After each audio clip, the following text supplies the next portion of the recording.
Welcome, our fellow lovers of love, and thank you for joining us on yet another excursion through the stream of consciousness, down the river of tranquility, to fill the lake of life with love.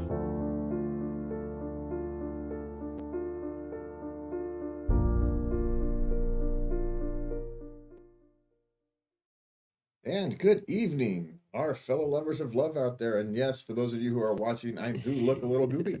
I have in my luchador mask.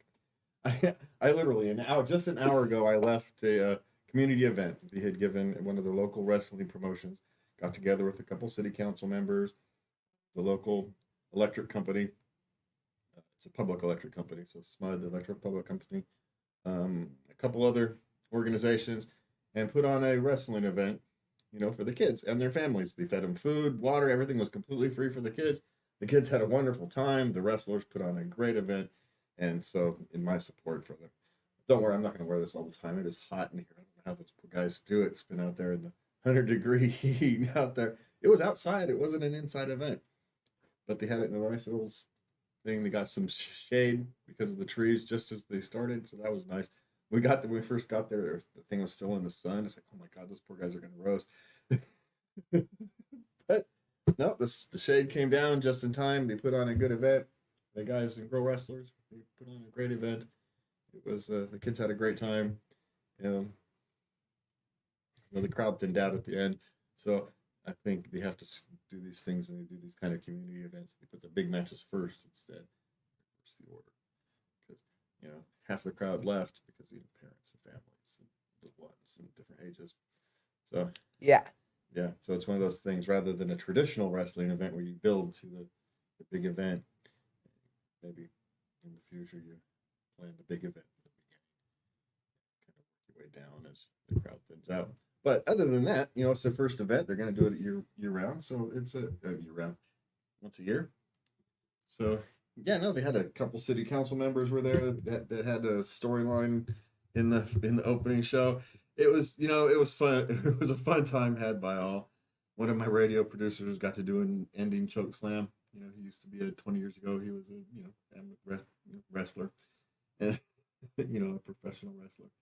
So he got to do his little thing. He hadn't done it in 20 years. It was a good time had by all.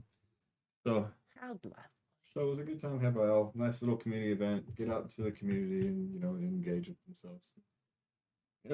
When you love your community, when you love your families and your friends and those around you, and they love their community, it was just a good time.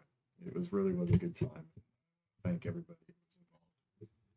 So that's it. Tonight, though, we are going to express different aspects of love.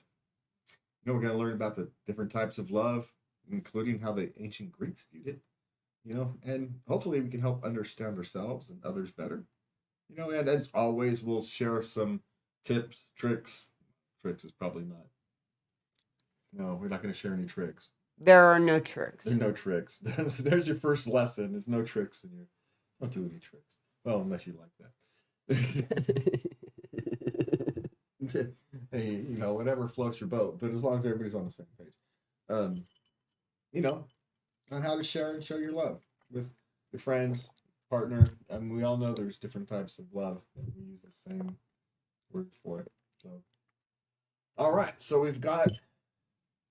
Wow, I am not even close to ready for this thing. All right.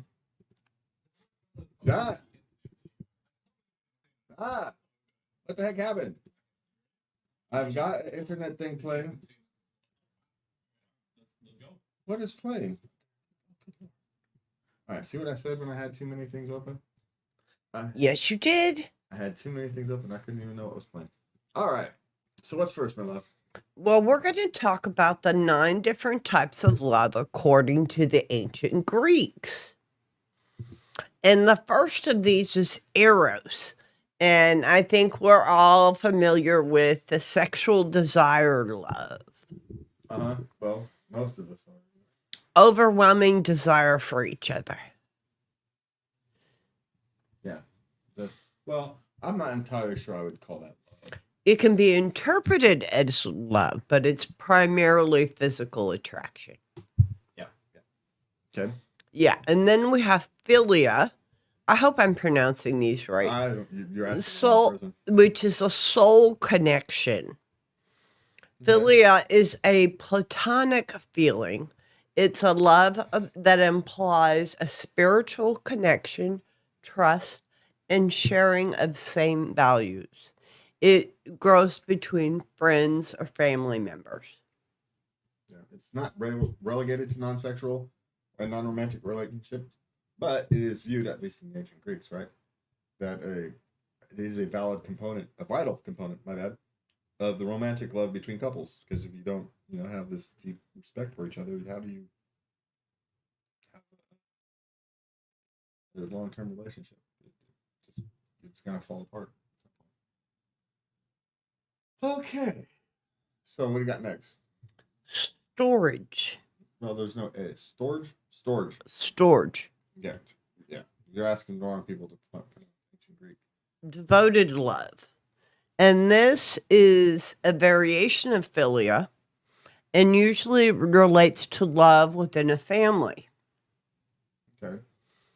Now, philia may also be one-sided. For instance, when a parent cares for a child. Okay. You make them feel secure, comfortable, and safe, and you don't expect anything in return. Yes, but you do get it. That particular You do in abundance, yes. So the next is pragma. Which is mature love. Apparently, it's classified as the least exciting type of love, but it's an essential component of making relationship work in the long term.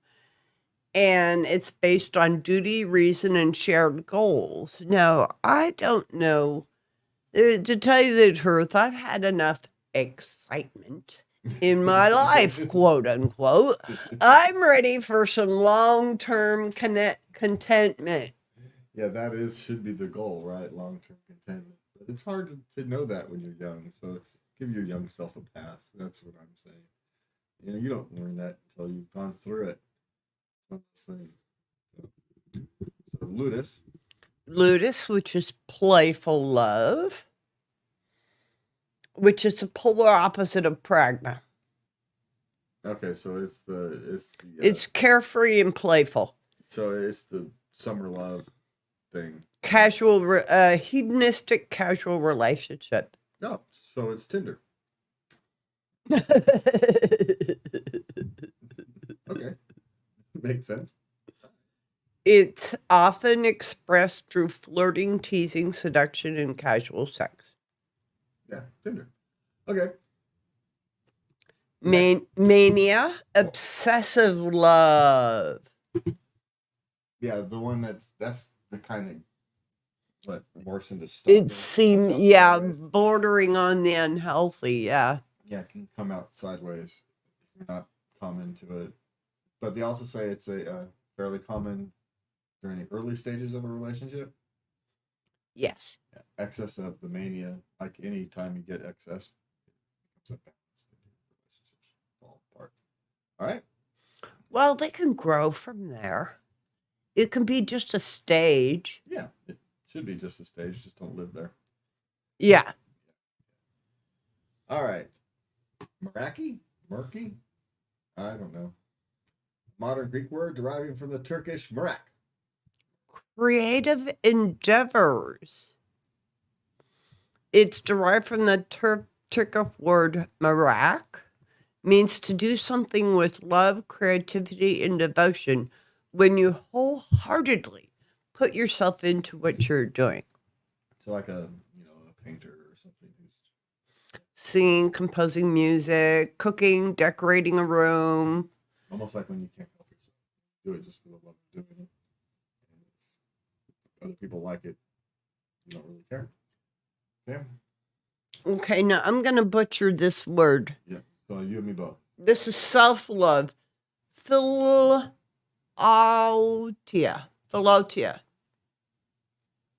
Yeah, I guess. Good as close as I was going to get.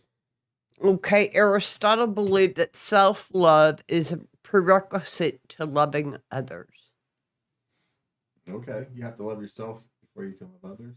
Because if you don't love yourself, how can you? I can see where it's coming from. I'm not necessarily sure it's true, but I can see where it's coming from.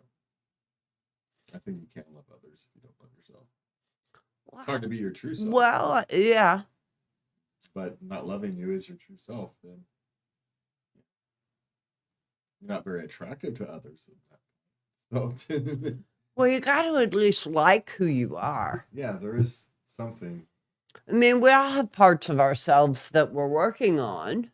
Yeah, but that's the difference between loving yourself and having to say, "Yeah, and I'm a little lazy or I'm unorganized or whatever happens to be the thing you need to work on." Yes, there's difference. But people with a healthy level of self-love are not arrogant, do not hold themselves superior to others, but are resilient, accepting of their limitations without feeling ashamed of them. And these people are less likely to seek external validation through compulsive behaviors. And then can devote themselves to better relationships. Okay. And we've got the last one is agape. Agape. Agape.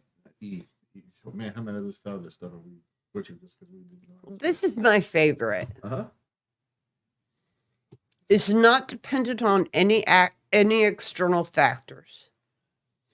Acts of charity and altruism are born out of agape love. And this article mentioned is that it seems fair to argue that society without agape would be unable to function, as we are dependent on one another as a species. Yeah, you have to at some level love your fellow human. Otherwise, you're not going to do what's best for them, you. All you're going to do is be selfish. And so that's the point of that, is at some level you have to love your fellow human beings. Otherwise, you don't. And what happens when you don't? So you either love them or you don't. So. Well, it would be a very, very miserable world without agape. Yeah. Just think how miserable a lot of people feel the world is now. Make it worse. So that's why we are out here trying to share and spread the love. Which, by the way, reminds me that we should put banners and stuff up. So you can find us at latenightLove.us. You can find all of Lovey's articles there and the letters we send. But you can also send us a letter at love@latenightLove.us, and we would be happy to respond to you. All right. So, what's next? Well, we're going to talk about ways to show love to your friends. All right. Now, this article says write letters. I don't write letters, but, well, I do to family sometimes. And but I send out Christmas cards. Once a year, I get in touch with my friends. And I do... my friends text. It's the modern age. I'm sorry. Yeah, well, I think instead of necessarily write letters, make sure you communicate. Right? If it's a letter, it's a letter. If it's text, it's text. You know how to communicate with those who love. Just do it. Just communicate. I think would be the takeaway of that. Whether it's writing a letter, sending an email, sending a text, making a phone call, stopping by their house, however it is you and your loved one, person you care about. How they like to communicate. I conform to other people's modes of communication. Well, you can all decide what level of relationship you want to have with different people. So, I mean, that's fine. But not always. Should always conform. But I don't know. There's nothing no right or wrong way to do it. My point was just make sure you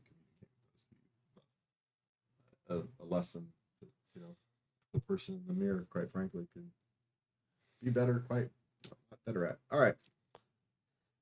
Okay, you can go on an adventure together. And this article does make the point that people bond, few things bond people closer to one another than when they experience something new together. Yeah, something that become a war story though. It's actually what you bond over. When catastrophes happen and you work through them. That's where the real bonding happens. But you have to be somewhere where a quasi catastrophe can happen. All right. Host a dinner. Personally, I like hosting lunches. We do ladies through lunch. Okay. Let's see dinners. Celebrate them. So when they have a promotion, Is celebrate their achievements. Yeah. Encourage them. So stand by them. You know, when they need help, when they need some extra motivation, give it a little. It will come back to you. Back to you. Okay, bake a treat. Who doesn't love baked goods? My thing is bread. I take bread, I give bread. It's the one recipe I've memorized. It's not hard, it just takes time. Same thing about giving a gift, you know, and they can be big or small. You know, if you think of something personal, something that you know they like, interested in, or something that is sentimental, those are options. You can let them know what's on your mind. Again, talk to them, communicate with them. I think they're getting repetitive. Say thank you. Mm-hmm. Let them know that you appreciate them. At the rest of the point, they're just getting repetitive. Have fun, invite them into your family. Yeah, help them, prioritize them, make them important. Yeah. So either I'm not entirely sure. You should probably work this list. The bottom half of the list is probably better. You know, put them on a prioritize them somehow. You know, when you're doing that, reminisce, talk about the old times because you know everybody loves the good old days, even when they weren't so good. Yeah, bring out the photo album. Yeah. So honestly, just communicate with those you care about. You know, be open, be honest. Just try to communicate as humanly possible. Just be yourself. That's the whole point of love. All right, it's being able to be yourself. Right? That's the whole point of love. All right, small acts that make your partner feel loved. Yes. Now, there's 50 of them. I don't think we're going to go through all 50. No, I don't think so. No, okay. We're just going to pick out the special ones. I can run through this really quick. So, just because presents, like we talked about. Yeah. You know, small. I get those all the time. I don't get big Christmas or birthday presents. I get cards on holidays, but throughout the year, I get presents all the time. Yeah, so it's quickly apologize after making a mistake. That's one. Don't let things fester. You know, deal with it and move on. Okay, I like this one. Recreate their favorite restaurant meal at home. You can find recreation recipes online. My favorite, of course, is Red Lobster's biscuits. Let him and her win an argument. just mail it in every now and again. No, you know what? I'm not. You're right. Never mind. Hold hands in public. Foot rub. Allow your partner to have space on those really tough days when they need some space. There you go. That's a good one. Say random I love yous throughout the day. That can sometimes that can get to be a bit much. Okay, now here's one that I can't. Watch your partner's favorite show with them and be genuinely interested. But what if their favorite show? How can you do that? That you're being phony. You can't be genuinely interested in something that you're not. Or what if they watch something that's like graphically violent in their favorite shows, and you're not someone who can watching graphic violence? Personally, I like The Godfather. Yeah, I personally don't like those kind of movies. So It's not an issue. I just don't watch them. You know what? There's plenty. Why would I put you through that? There's plenty of stuff out there that we both like that we can watch together. Yeah, so you just find if you do find a favorite show to watch together. Find your couple show. It doesn't matter what it is. It doesn't matter if it's a game show. Just find something. If you know find a favorite entertainment activity. That's a better way to say that. Okay. Skip work together and lay in bed, watch cartoons, and eat cereal all day. Have a Ferris Bueller's Day Off. There you go. That's a good one. Volunteer together. It's a good one. Hop in the car, turn off the GPS, and get lost. That could be fun. Keep at least one of your spouse's favorite snacks on hand at all times. Okay, I think you should let me do this. Do your hair.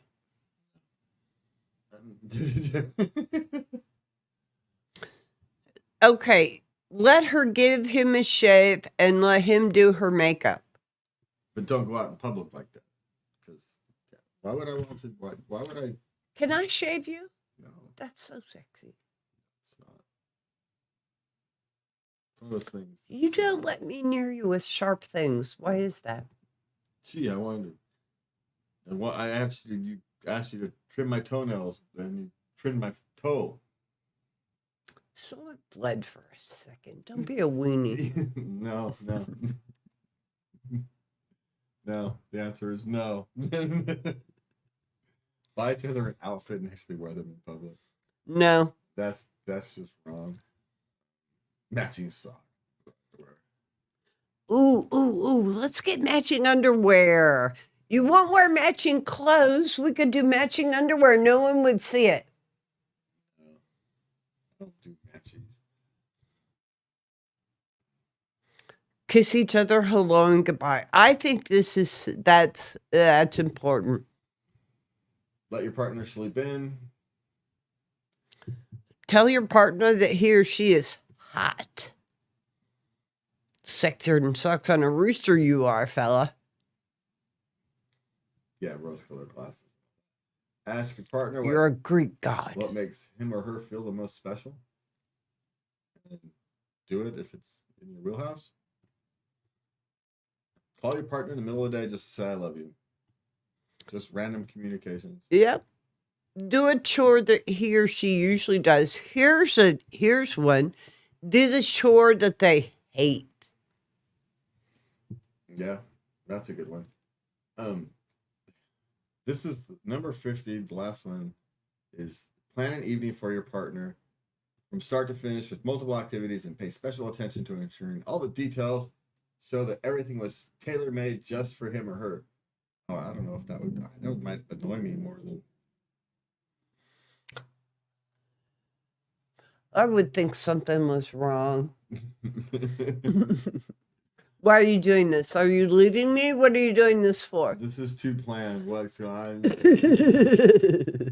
don't know. There's something wrong. Yeah. It's not how we do things. A whole evening? No. Now, one event, yeah. I mean, One thing, a movie, go out for ice cream or maybe a walk, but not all in one evening. now you say that now, but on our first trip to Hawaii, you had a binder, and I had. We had been together for years. I'm just saying that you wanted to like hyper plan every hour. Like, no, you were not hyper planning every hour. I'm happy to take you to the few things, but give me the things you list, the things you want. We'll check off as many as we can. We are so different. I was thinking about that the other day. We're so different. I am an Uber planner. Yeah. I like it to be down to a gnat's ass. And when I'm doing my own thing, I do that. My days when you're at work is just super planned. But when you come home for lunch, all that is blown out of the water. You are totally freewheeling it. You have no idea what you're doing from one second to the next. And that's where you're comfortable.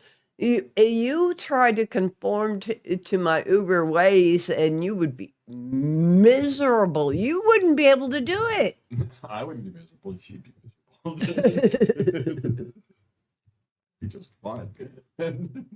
Nothing would change for me because I live the way I have to. Old enough to know that if I try to live differently, I fail. Ultimately, burns me out and fail. So. I don't want you to be unhappy. So it's not even about being unhappy. If being more organized would actually, in some ways, make me more happy, I just can't.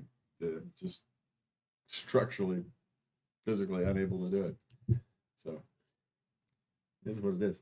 Not all of us are. I try and organize as much as I can within our little lives, Oh, but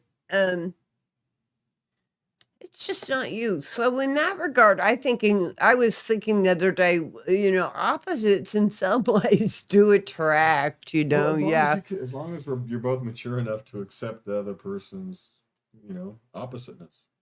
Yeah. I mean, that's the thing. We're not resenting the other person as an opposite. It just is what it is.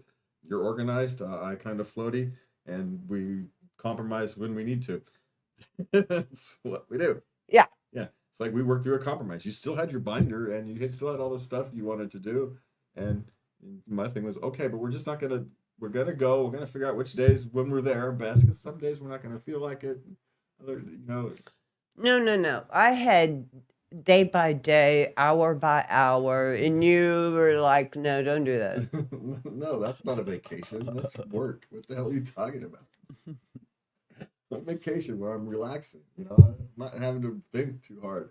Yeah, happy to take you to the botanical gardens or down to the whatever. We did too. It was delightful. We'll take you to all the places you want to see. I'm happy to do it, but we're gonna do it nice and we're not gonna stress over your stinking schedule on vacation. Well, I'm not gonna stress. I get it. You wouldn't have been stressed, but I would have been stressed because again, it wasn't gonna work out because things would have happened. And it worked out lovely. We got engaged on that trip. And I took, we drove a lot. We drove a lot of miles on that, like 2,400 miles or something like that. So well, we had a Mustang convertible. That thing was really cool. But it was a little island. We drove like.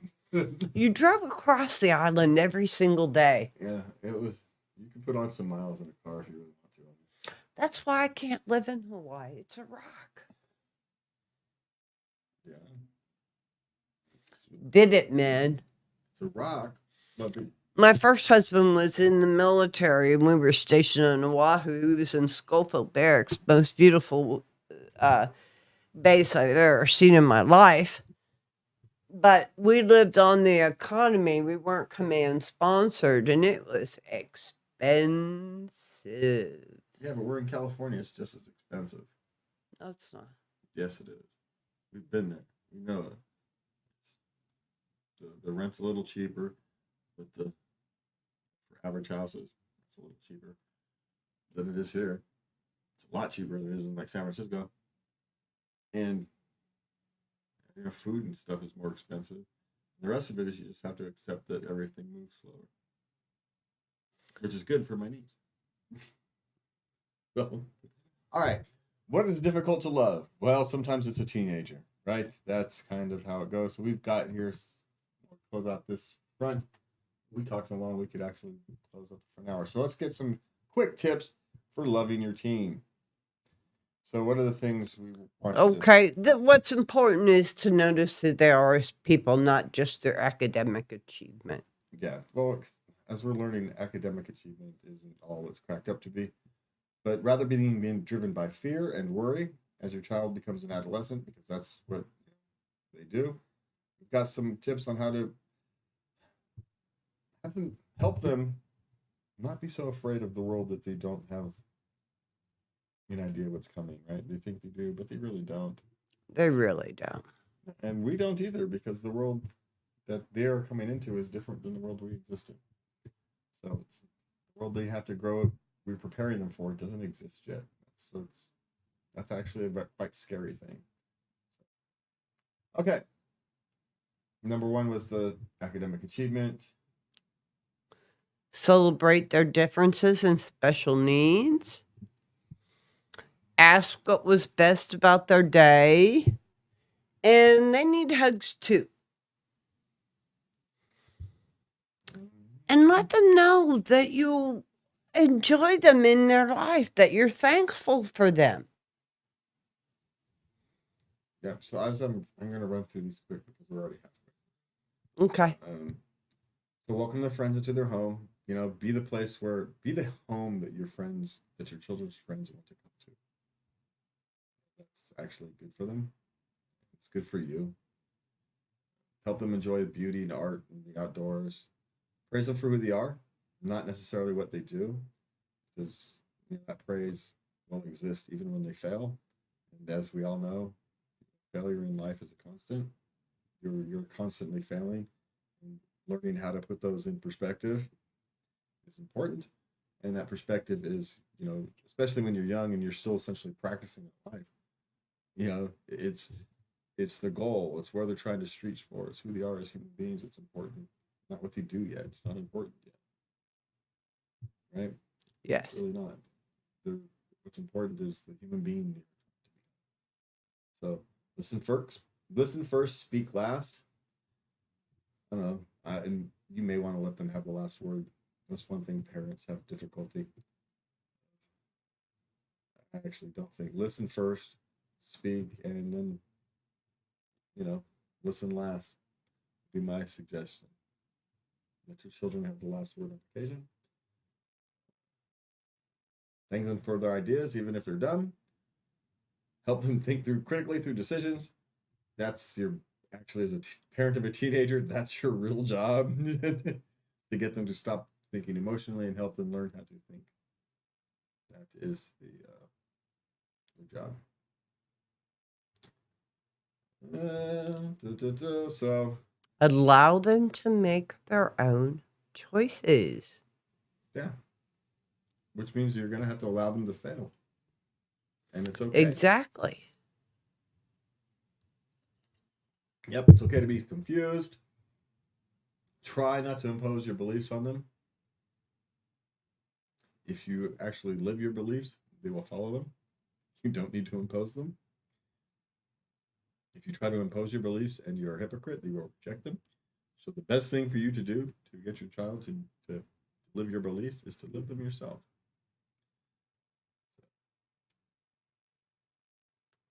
So, and again, it's modeling empathy and compassion. Talk to them about your heroes or role models. What your vision for yourself is, your personal philosophy, your personal morals. Let them know what these are. Yeah. I like this one. Help them see the good side of getting things wrong. Because, failure is a part of life, and feeling like you are a failure as a person just because you made a mistake is no way to try and get through life. Yeah. Yep. I actually think these two should be reversed. Optimism is contagious. Cultivate it in your home. It's if you live in a negative home, you're going to be thinking negative. If you live in a home that treats themselves or the child as a victim, you will feel like a victim. And so, having an optimistic house, and part of that is being a cheerleader when they feel down. Help pick them back up. Help them pick their chin back up. Things haven't gone that way, on their way. Okay, don't just watch movies together, discuss the messages, ideas, and the stories. I used to, my teenagers, when my girls were teenagers, I would listen to their music and I would ask them questions about the songs and ask about their values and their morals and what they thought about the messages. And here's another one: help them find meaning through loss and grief. It's the patterns they develop when they're young, dealing with loss and grief, are going to stick with them throughout their entire lives. So when they have an opportunity, you hate to view it this way, as an experience with loss and grief, but it is an opportunity to teach them. You have to teach them how to navigate those feelings, navigate those emotions, and find some kind of meaning. Even in the meaningless, you still have to find meaning. So yeah, and a lot of times it means you're gonna have to help yourself finding meaning through love. A lot of us ain't all that great at that. A lot of us aren't all that good at apologizing when we're wrong. It's hard to do, especially to your children, but do it. And when you do that, when you do admit you make a mistake, and tell them what they learned, and the reason you do that isn't not just so you're being held accountable, so they know how to do that too. So you're teaching them the process of holding themselves accountable, and which is the number one gift you can give your child, is teaching them how they can hold themselves to their own standards, right? Because it's not the world standards that they're going to hold themselves to, it's theirs. So teach them how to do that. All right. We are on to some questions. So we got what? You want to start with the relationship questions? Yes. All right. Okay. My 23 female girlfriend found out I was taking one for the team when we first met, and now she was spiraling in insecurity. How do I get her to be confident in my attraction to her again? This is one where you can understand her reaction, right? Taking one for the team. I'm supposing there was a group of people going out. They needed his friends asked him, "Hey, I needed another person because we're, going out as a group and we need someone for this person we'd never met, like a blind date type of thing," right? Yeah. And you agree to go because, all right, I'm doing it for my friends. I'm not really doing this for myself. But here's the thing. He still chose her. Right? They're still together. He continued to want to see her. Yeah. So in a sense, she left such a good impression on him, despite his negative attitude going into it, because you don't go into those things with a positive attitude. Right? And he was so infatuated with her that went out the window, and now they're a couple. And so how are you going to, because trying to convince her that, the more you try to convince her, the less well it's going to go. So what you just have to do is show her. The guy from the Addams Family. I know the name Gomez. Yeah. Yeah. Just, what does he say? Fall ridiculously in love with her and then show her every day. It's the only way you're going to do it. If you keep bringing it up, you're actually going to bring up her reaction to it. So don't. Just show her that you're attracted to her. The minute you try to start convincing her, it becomes a tangle, right? You're literally fighting over something that's stupid. So don't fight. Just show her. And there's just no other way to do it. And if you want to have the explanation, because if she brings it up, you say, "Look, I'm so infatuated with you that my attitude going into the thing completely vanished. And now, and so you just explain that. And then after that, all you can do is show her. That's it. There's no tips. There's no tricks. It's just show her you love her on a daily basis. That's it. You know who she is as a person. You know what she likes. Yeah. Because the harder you try to convince her, the harder time she's going to. And it's going to take some effort for a while. Yeah. But you know what? Maybe some of these efforts will settle in and become habits, and your relationship will be much better off in the long run for it. Yeah. So look at it as an opportunity to grow the depth of your relationship, to get past this, to build a stronger foundation after it. Yeah, it'll take some time, but you know what? Building a solid foundation takes time. It really does. It really does. Yeah. All right. So we got a 26-year-old male and a 26-year-old female. he caught his girlfriend cheating and she denies it to everyone and me, to him and everyone else. She manipulated all her friends and family against him, and that he was the one who was a bad guy. Do at least all the proof so there can be just, or just ignore it. Just move on with your life. Just move on, dude. Don't give her any more space in your head. Yeah, there's no point in releasing the proof because who are you trying to prove it to? There's no criminal case going on. There's nothing to prove. Just move on. What do you care if your friends aren't going to respect you and believe you, or at the very least say, "Hey, it's not my fight. I'm gonna, still treat you both as individuals." Then they're not your friend. Don't worry about them. Worry about the ones who do respect you, who do care for you, because they know what you're really like. Don't waste any more time on it. When you what is it when you get in the gutter and you end up dirty? So just the high road is a wonderful place. It's a beautiful, beautiful place. You can see everything from up there. So take the high road. So there it is. All right, what's next? Boyfriend, male 22, didn't come to hospital or scene of crash. Female 19. Do I end things? Well, my dear, you could continue, but this year you're going to have no support from this person in emergencies. It kind of depends. So Well, there you have to make a choice. Yeah, well, there is, but there's also what was the reasoning? Was it a relatively minor accident? And he was working, relatively young job. It's hard to take off.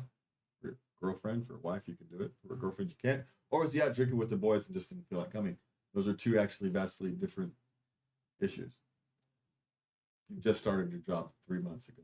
It's a relatively minor accident. Maybe you don't go because you go after work or something like that. I don't know. But you're probably right. But he's also 22. He has no idea. He may have come from a family that didn't teach him right. There is that option. Just doesn't know any better. Could be ignorant. But then again, you have to decide, is it your job to educate him?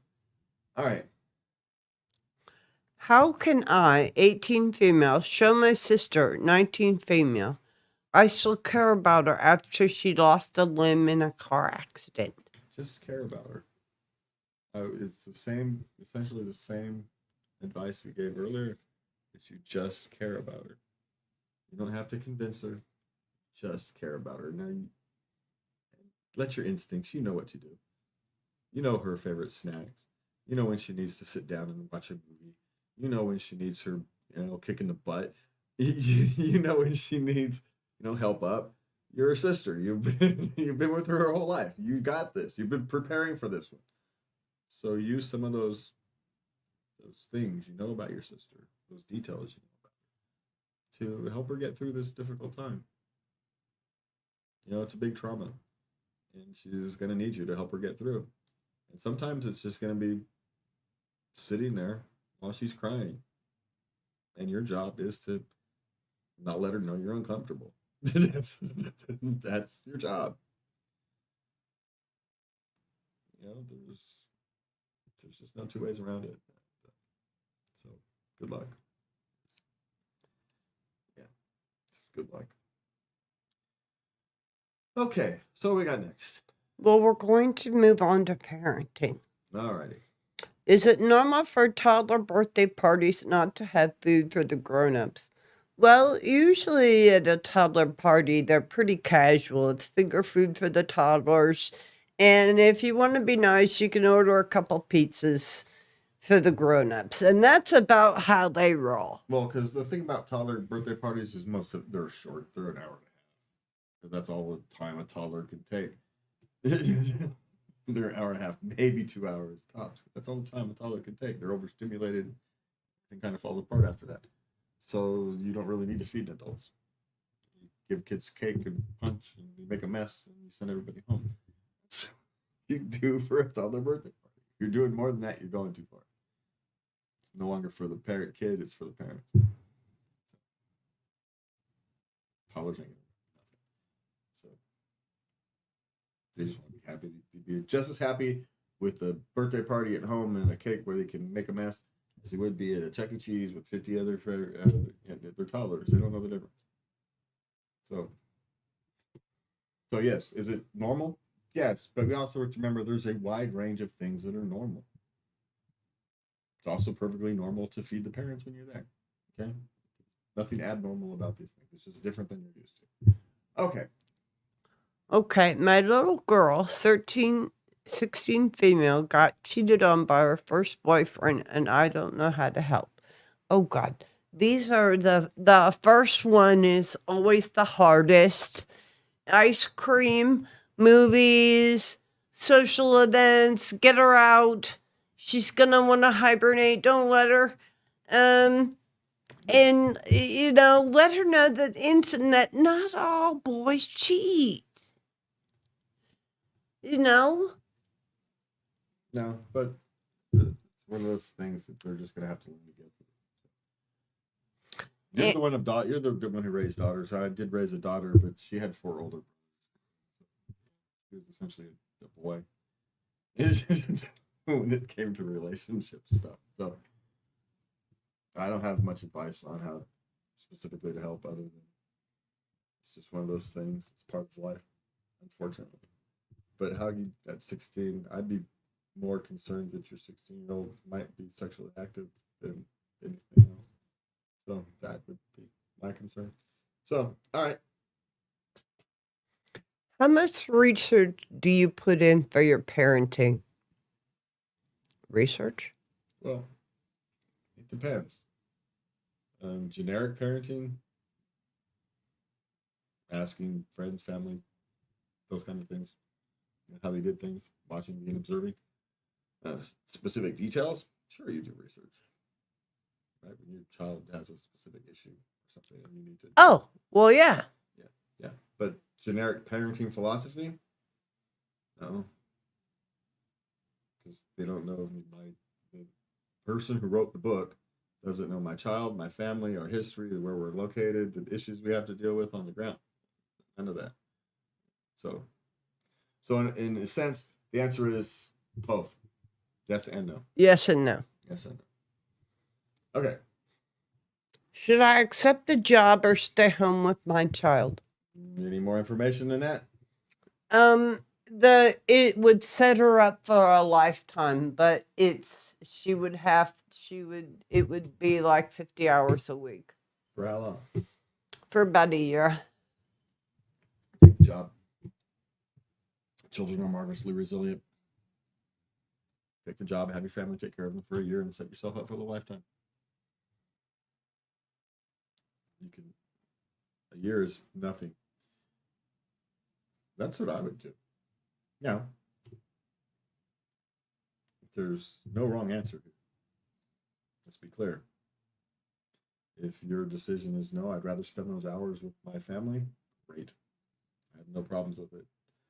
But if you're talking about an opportunity to set your family up for a lifetime, it means later on you will have more hours. Those hours can be made up later if you actually do it properly. And better, because you have the resources to sometimes you sacrifice for your children and your family, and that sacrifice means you don't get to spend all the time you want with them. So they could have a better life. People have been making that choice for millennia. This is no different. But if it's a year, if it's 10 years, it's a different question. But if it's a year where you get to go off and you do something and you get to come back as a millionaire or whatever, and your whole life is different for generations, yeah, you sacrifice now for your future, for your grandchildren, for your children and grandchildren, whatnot. Of course you do. But again, that's a man's perspective. It may be different. But, there's no right or wrong answer. But that's where I would think. Okay. Okay, we got some more questions. All right, so we got like 11 minutes. So we want to do. Okay, we'll stick with work. That's good. Okay. My boss forgot I'm on vacation while on vacation. What do I do? Nothing. You're on vacation. He said, the boss said, okay, I need you to come in tomorrow. I'm on vacation. One, you shouldn't have answered the phone. But you're on vacation. Now, if you really need the job and you don't have other opportunities, then they'll actually fire you for it. Maybe you have a choice, but then you're always gonna be, or they're always gonna be forgetting your vacation. So what happened is they didn't plan properly for your vacation. Now they want you to bail them out, and the answer would be no. But that's what I do. Okay. Stagnant at a small company. How to proceed? Well, that's what happens at small companies. Your choice when you work for a small company or an entry level job or entry level company is you increase your skills, you become competent, and then you move on to someplace else. Best way to get a large raise is to change jobs. So if you're stagnant and there's no way you can go anywhere because the next, your next position is, I don't know, the owner or something, then if you want to move, if you want a deeper career, a bigger career, you're going to have to go somewhere else. You know? Yeah. That's the only answer. If you're happy being stagnant, hey, it pays the bills, you're perfectly content, job's good enough, then you do it until you no longer want it. But early in your career, these early jobs, when you get a job at a small company or a startup company, they're not there. They're not a career. It's not a place you're going to spend 30 years. It's just not. It's the wrong mindset to go in. It's a place you spend 3, maybe 5, and then you move on to something else, something better, something bigger, something to stretch you. Because the worst part about being stagnant isn't the pay, it's that you can't grow. You're literally stuck. You can't grow anymore. So go find something else to grow. That's fine. Start looking. Redo your resume. Start looking about where you want to do all that kind of stuff. Okay. What to do about a work crush? Nothing. Yeah, let sleeping dogs fly. Even though that's a bit unfair of a bit of advice, because how many people have ended up having long-term relationships with people from their jobs? Well, that's true, but you have to be so careful. Yeah, it's a difficult one, and it's actually more difficult now than it used to be in like the 70s and 80s. But now everybody's so on edge, walks on eggshells. It's very difficult. So our suggestion is to not to just try to avoid it. And if you have a crush on work and it does become more than a crush, you leave it outside of work somehow. So one of you goes to a different job would be the best solution. Okay. Okay, last question. Better to get paid as a 1099 contractor or set up my own company as a consultant? They're essentially the same thing. 1099 contractors essentially a business with a paid consultant. You're a consultant at the 1099 contractor. The difference is legalese, right? It's taxes and those kind of issues. So talk to your tax accountant.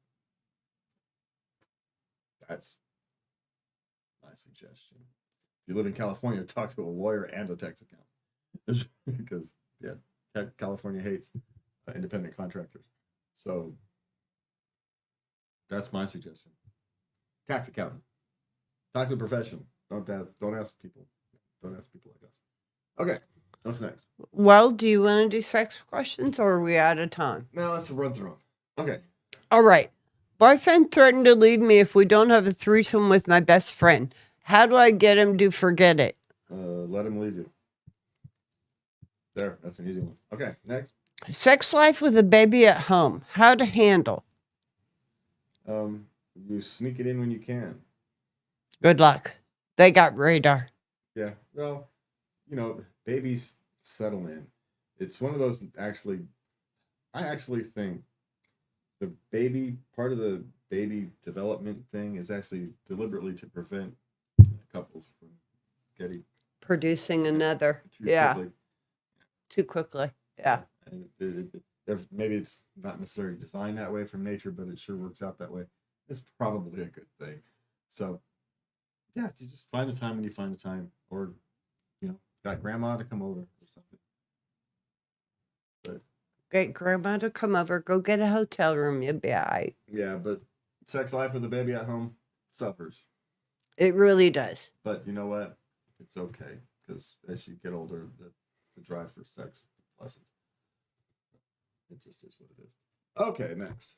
How do I make my girlfriend feel more confident with her breasts? You can't. So just don't try. You can do when she brings it up, you can say, I think they're lovely. I love them, they're perfect for me. And leave it at that, because the more you trace it back to the thing, the more you try it, you're not trying too hard. So if he brings it up, tell them, hey, they're perfect for me. Leave it at that. Perfect for me. I love them. Come here. Yeah. Yeah. That's the only thing you can do. Because any more than that is you're trying too hard and it's not what she wants. So tell them they're perfect for you.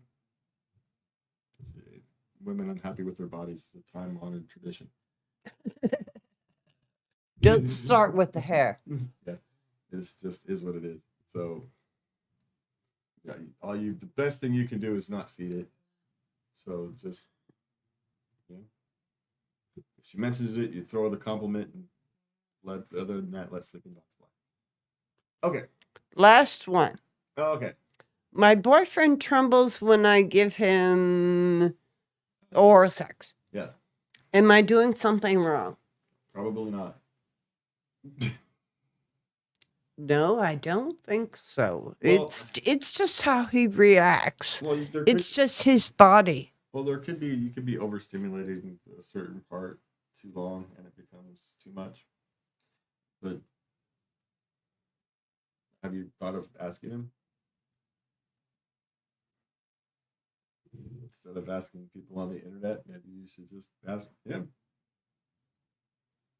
I know it's awkward. Yeah, it is.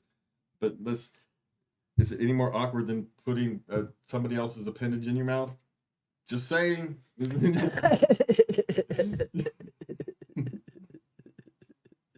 I'm just pointing out that, if you're going to do one, you should probably be able to have the conversation.